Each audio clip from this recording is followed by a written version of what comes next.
अन्याय पर न्याय की विजय, अहंकार पर विनम्रता की विजय और आवेश पर धैर्य की विजय का पर्व है। हम श्री राम की मर्यादा भी जानते हैं और अपनी सीमाओं की रक्षा करना भी जानते हैं। अगली रामनवमी पर रामलला के मंदिर में गूंजा हर स्वर पूरे विश्व को हर्षित करने वाला है और दुनिया देख रही है कि मदर ऑफ डेमोक्रेसी की। मैं समस्त भारतवासियों को शक्ति उपासना पर्व नवरात्र और विजय पर्व विजयादशमी की अनेक अनेक शुभकामनाएं देता हूं। विजयादशमी का ये पर्व अन्याय पर न्याय की विजय, अहंकार पर विनम्रता की विजय और आवेश पर धैर्य की विजय का पर्व है। ये अत्याचारी रावण पर भगवान श्री राम के विजय का पर्व है। हम इसी भावना के साथ हर वर्ष रावण दहन करते हैं, लेकिन सिर्फ इतना ही काफी नहीं है। ये पर्व हमारे लिए संकल्पों का भी पर्व है। अपने संकल्पों को दोहराने का भी पर्व है। मेरे प्यारे देशवासियों, हम इस बार विजयादशमी तब मना रहे हैं जब चंद्रमा पर हमारी विजय को 2 महीने पूरे हुए हैं।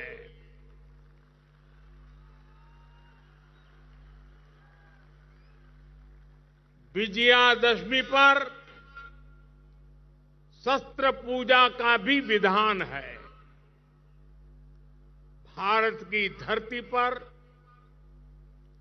शस्त्रों की पूजा किसी भूमि पर आधिपत्य नहीं, बल्कि उसकी रक्षा के लिए शस्त्र पूजा की जाती है। नवरात्र की शक्ति पूजा का संकल्प शुरू होते समय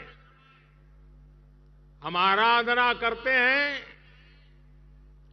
या देवी सर्वभूतेषु शक्ति रूपेण संस्थिता नमस्तस्यै नमस्तस्यै नमस्तस्यै नमो नमः।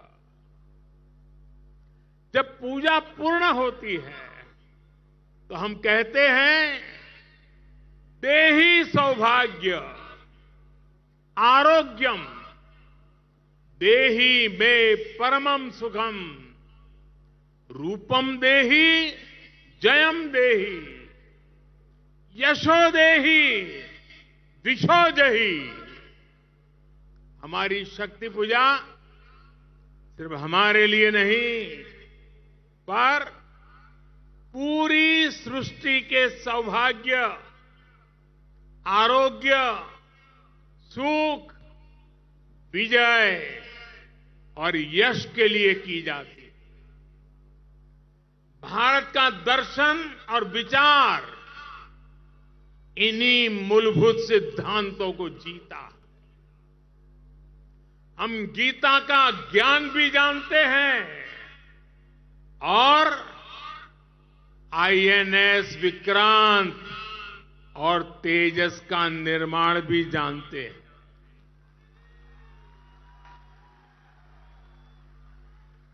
हम श्री राम की मर्यादा भी जानते हैं और अपनी सीमाओं की रक्षा करना भी जानते हैं।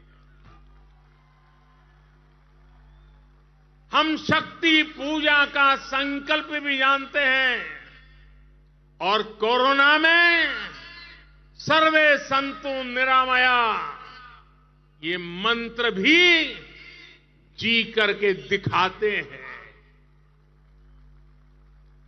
यही तो हमारी भारत भूमि है।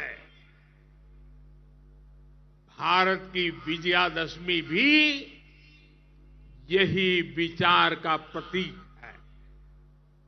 साथियों, आज हमें सौभाग्य मिला है कि हम भगवान राम का भव्यतम मंदिर बनता देख पा रहे हैं।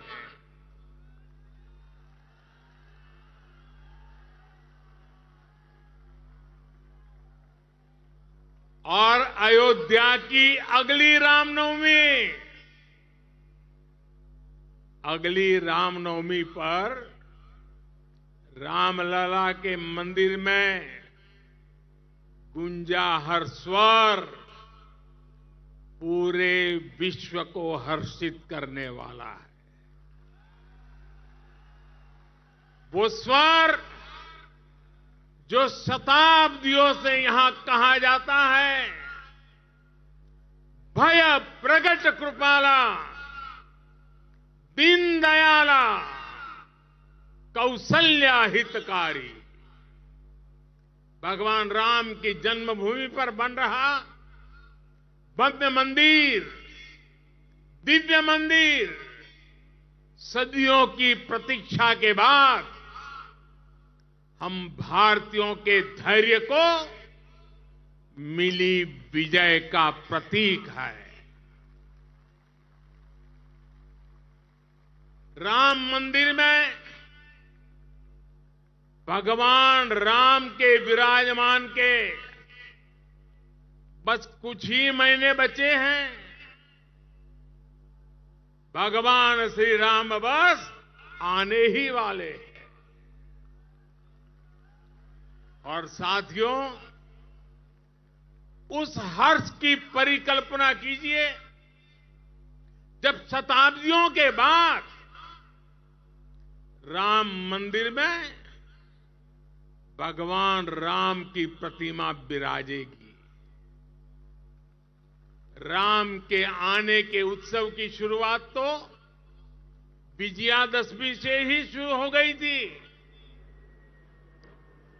तुलसी बाबा रामचरित मानस में लिखते हैं,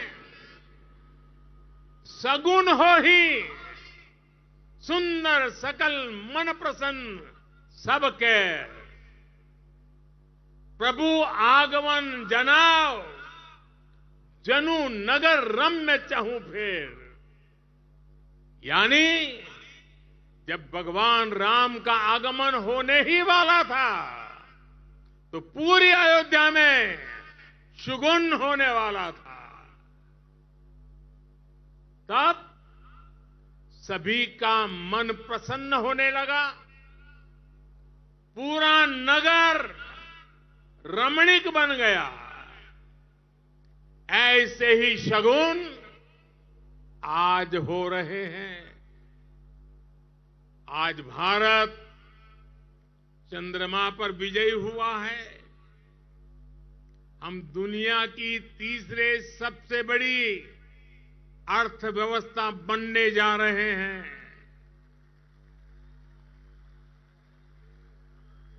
हमने कुछ सप्ताह पहले ही संसद की नई इमारत में प्रवेश किया है। नारी शक्ति को प्रतिनिधित्व देने के लिए संसद ने नारी शक्ति वंदन अधिनियम पारित किया है।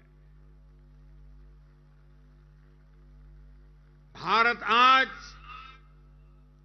विश्व की सबसे बड़ी डेमोक्रेसी के साथ सबसे विश्वस्त डेमोक्रेसी के रूप में उभर रहा है और दुनिया देख रही है ये मदर ऑफ डेमोक्रेसी है।